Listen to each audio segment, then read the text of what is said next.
Hi, welcome to Under the Arch Sports. I'm David.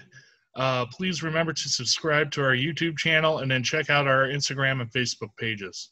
As of Friday, the SEC has released the men's basketball schedule for Mizzou. So today we're going to take a look at what that schedule is going to look like. There is going to be a non-conference schedule as of right now, which kind of caught me off guard because there were a lot of rumors that we were going to a conference-only schedule. But until that changes, as of now, this is going to be our non-conference schedule.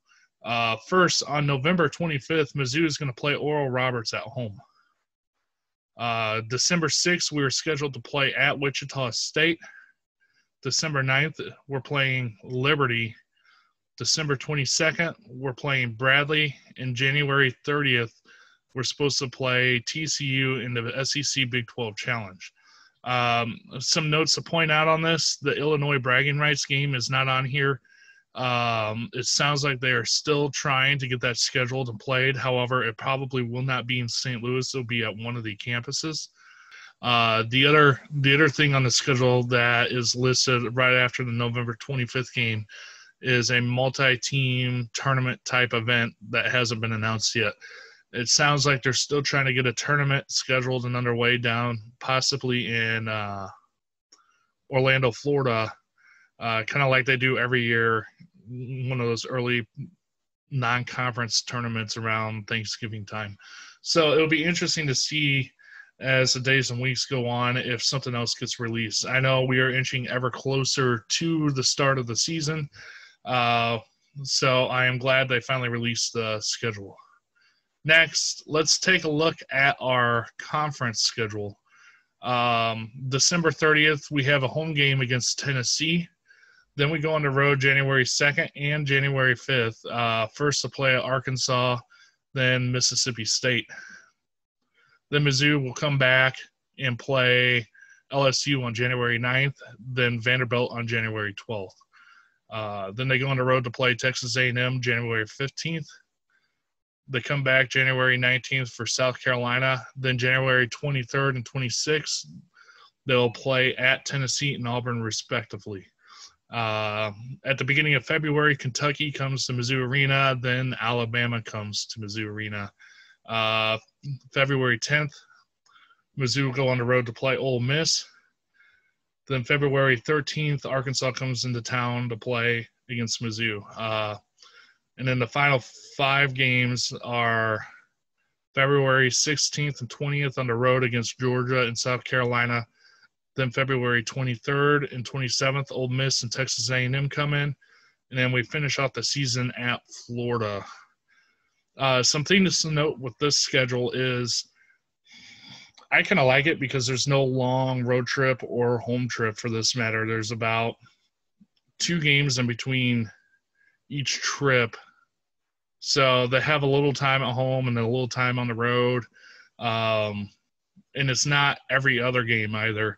There's a few where they go from home to away after each game. But for the most part, the traveling is pretty spread apart, which is kind of nice for the players as well as the fans. So they don't have a long stretch of road games or home games for that matter. Some other things to note, I feel like the balance of the schedule is very well done in terms of the great teams and the bad teams.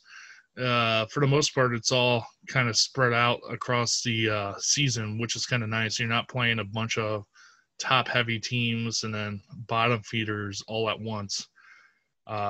Maybe with the exception of Auburn and Kentucky and possibly Alabama all right after each other. That might be a little bit of a tough stretch. And you could even include Tennessee in that mix. But for the most part, I feel like the type of teams we play and the strength of each team is kind of spread apart, which makes this, I wouldn't say an easy schedule, but it's a manageable schedule. Because you're not facing a bunch of heavy hitters right off the bat or right at the end of the season, for that matter. As for the non-conference schedule, I think there's just enough challenge at the beginning. They have Wichita State in there, TCU in there to give you a little bit of a challenge. Bradley and Oral Roberts could possibly put up a decent game. Liberty might be your cakewalk game. And then depending on what type of tournament Mizzou plays, if they play in a preseason type tournament, this could be a decent non-conference schedule to get the team ready for conference season. So in that regard, I think this season is set up for Mizzou to do pretty well. When we get into actually taking a look at this team, I might make some predictions. However, I think this team, if they stay healthy, has a good chance of being in the top 5 or 6, depending on how well they shoot the ball this year. And I'll get into that as we get into our preseason look at the Mizzou basketball team. Anyway, thank you for watching Under the Arch Sports. Please continue to keep an eye out for our videos as we'll start releasing some basketball content here soon as the season starts getting underway. Thank you for watching and have a good day.